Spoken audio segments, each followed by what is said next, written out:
salah satu. Mbak Dian, jadi ibu itu bagaimana mengelola keluarga putra-putranya sampai kemudian bisa mentas? Yang pasti saya ngikutin apa yang Gusti Allah ajarkan, apa yang Bapak juga ajarkan ke kami dalam mengurus anak-anak. Nggak perlu ngoyo lah, istilahnya begitu. Manut aja, manut. Dan harapannya saya sebagai ibu juga sekarang kan single parent, supaya anak-anak itu bisa mengikuti jejaknya Bapak, itu aja. Nggak lebih dari itu, nggak menyimpang juga dari itu. Ke depan kan akan lonceng lagu lagi, ceritanya bagaimana? Untuk lagu ketiga ini memang benar-benar spesial, mungkin juga karena apa ya, keadaan juga. Itu kita penggarapan full nanti di Sragen. Untuk musik sudah kita serahkan ke Sragen, studio Sragen, di mana studio itu pernah dipakai almarhum Bapak juga di setiap lagu-lagunya. Jadi kemarin dari pihak sana juga udah kontak saya, kalau bisa lagunya Saso di sana. Ya udah, kita ikut sana. Ini udah mulai penggarapan untuk musiknya. Kalau dia bisa bikin lagu itu diajari atau bisa sendiri atau karena sekolahnya? Enggak, dia otodidak sih Mas. Otodidak. Dia bisa sendiri. Mungkin karena juga turunan dari Bapak juga. Dia sendiri. Istilahnya lagi apa gitu langsung jadi gitu aja. Seperti Bapak juga. Dimanapun lagi ngapain tuh langsung jadi. Kalau konsepnya lagu dan video klip yang nanti ketiga ini mau bagaimana kira-kira? Yang pasti saya ngikutin pasaran, milenial punya. Karena kan kalau kita istilahnya pakai konsepnya lama kan harus sesuai dengan lagunya juga. Karena kan Staso kan masih muda, jadi saya mengikuti pasaran, gaya anak muda sekarang aja. Yang simple tapi ya semoga bisa diterima gitu di masyarakat. Untuk yang album yang ketiga ini mungkin untuk para penggemar nanti tagnya apa ini, Mbak Dian? Agar. Linggal loro. Linggal loro.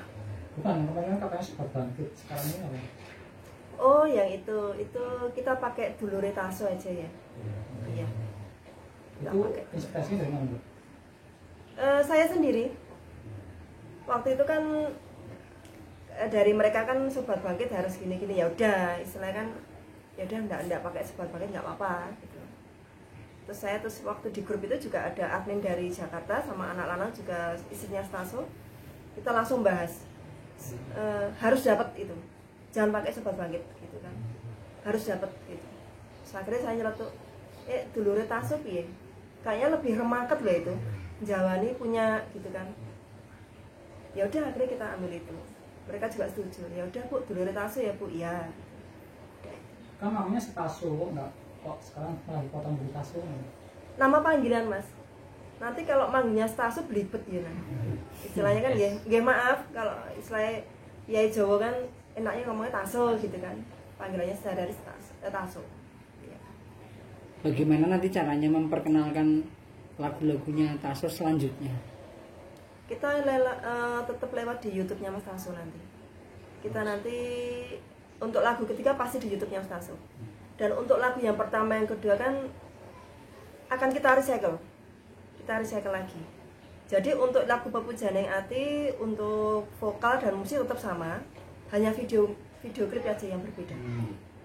Untuk lagu yang kedua mungkin nanti tag vokal lagi, musiknya juga berbeda dan video klipnya berbeda. Kita merubah total itu di lagu kedua. Kalau di lagu pertama kita nggak berani nguntak-nguntak untuk musik dan tag vokalnya karena waktu itu kan momen banget itu Mas. Karena ada Bapak juga di situ. Jadi kita nggak ngowain. Hanya lagu kedua aja yang rombak total. Terus ketambahan lagu ketiga. Kalau video klip yang pertama itu mau dirubah konsepnya bagaimana? Ya anak muda sama, anak muda. Mungkin nanti lebih simpel kali ya Mas, lebih simpel dari yang kemarin. Kalau selain Staso saat sekarang putra-putra Mbak Dian yang sudah tampak mungkin mengikuti jejak Bapak siapa, Bu? selain Mas Taso? Kalau stansa juga ada, stansa-stannya ada. Cuma kan untuk saat ini kan biar Mas Taso dulu yang naik lah istilahnya. Nanti kalau istilahnya sudah ada jalannya enak kan otomatis adiknya mengikuti. Jadi saya juga nggak memaksa anak lanang yang kecil itu sama apalagi yang perempuan untuk tampil, enggak. Mereka masih butuh waktu untuk belajar juga, untuk bermain. Kalau meletakkan di YouTube harapannya apa? Iya. Kan lagunya mau diletakkan di YouTube, harapannya apa? Harapannya yang pasti, kalau yang pasti itu booming ya Mas ya. Harapannya itu. Tapi setidaknya nanti bisa diterima di masyarakat luas saja saya sudah bersyukur. Itu aja sih. Nggak muluk-muluk saya. Kira-kira di launching kapan itu Mbak Dian? Insya Allah kalau untuk lagu ketiga nanti insya Allah akhir bulan September. Karena kita baru penggarapan musik juga untuk lagu kedua dan lagu ketiga. Jadi bersamaan ya? Ya nanti selisihnya paling 2 minggu Mas. Insya Allah lancar lah nanti. Terus ada nggak kira-kira nanti rencananya launchingnya bagaimana? Apakah seperti yang lagu pertama itu pakai tumpengan atau bagaimana? Boten ah. Enggak Mas, biasa aja lah. Biasa aja. Nggih. Simpel aja. Simpel aja, maksud di launching gitu aja. Iya, iya. Ya kalau lagu pertama kan mungkin kita kembali lagi kayak momen gitu ya. Lagu pertama itu kan momen. Tapi kalau udah kedua, ketiga gitu kayak saya rasa biasa aja. Kecuali kalau kita ngeluarin album itu beda lagi. Maksudnya teman-teman media dikasih tahu nggak nanti? Oh pasti. Iya, pasti. Nanti saya undang. Mungkin harapan Mbak Dian terhadap putra-putranya nanti ke depan bagaimana Mbak? Harapannya yang pasti saya sebagai seorang ibu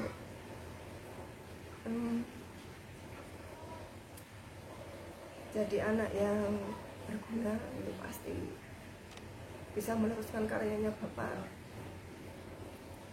Lembah mana, tidak sombong. Ya istilahnya seperti nggak jauh kayak Bapak, bisa merangkul semuanya di kalangan apapun. Harapan saya seperti itu. Apakah jadi seniman itu masih sudah jadi harapan dari Mbak Dian?